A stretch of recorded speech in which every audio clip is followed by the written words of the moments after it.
राहुल अपनी माँ अंगिता के साथ रहा करता था। राहुल एक अच्छी कंपनी में काम किया करता था। राहुल एक दिन अपने ऑफिस से घर आता है और अपनी माँ से कहता है, माँ, आपको पता है आज मैं बहुत खुश हूँ। क्यों बेटा, आज तू इतना खुश क्यों है?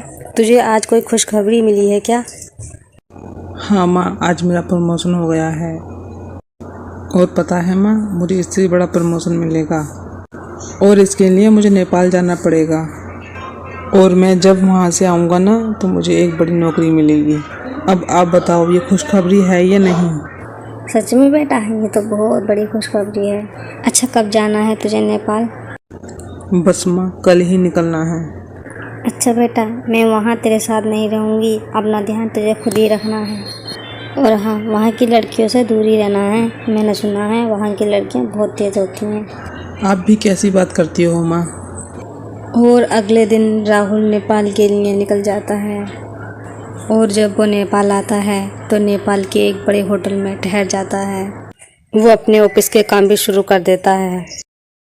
और ऐसे ही कुछ दिन गुजर जाते हैं। एक दिन बाजार में उसकी टक्कर सपना से होती है।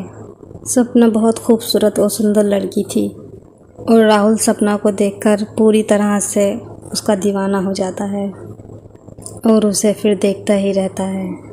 राहुल अपने मन में कहता है, यहाँ की लड़कियाँ तो बहुत खूबसूरत होती हैं। एक दो मुलाकात में वो दोनों एक दूसरे को पसंद करने लगते हैं। कुछ दिनों बाद वो दोनों शादी भी कर लेते हैं। राहुल नेपाल गया तो अकेला ही था, लेकिन जब वो इंडिया वापस आता है तो वो अकेला नहीं, अपने साथ नेपालन बहू भी लाता है। अपनी नेपालन बहू को देखकर अनीता बोलती है, अरे अरे, कौन है बेटा? तू किसे ले आया अपने साथ? माँ, ये आपकी बहू है सपना, नेपालन बहू। क्या कहा नेपालन बहू? बेटा तू होश में तो है?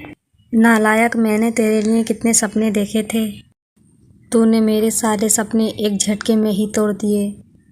मैंने तुझसे कहा था नेपालन लड़कियां बहुत तेज होती हैं, तूने फिर भी इससे शादी कर ली। माँ, मुझे माफ़ कर दो। माँ, ये आपकी बहू बहुत अच्छी है। माँ, आप हमारा स्वागत नहीं करोगी? हाँ, मैं और कर भी कह सकती हूँ। जैसी भी है तो मेरी बहू। हाँ चलो ठीक है, आप दोनों घर के अंदर आ जाओ। इस तरह अनीता की नेपालन बहू घर में आ जाती है। नेपालन बहू ने अनीता का दिल जीत लिया था और सब मिलकर साथ खुशी खुशी रहने लगते हैं। नेपालन बहू भी उन सब का ख्याल रखती थी। अनीता की सपना प्यारी और लाडली बहू बन गई थी।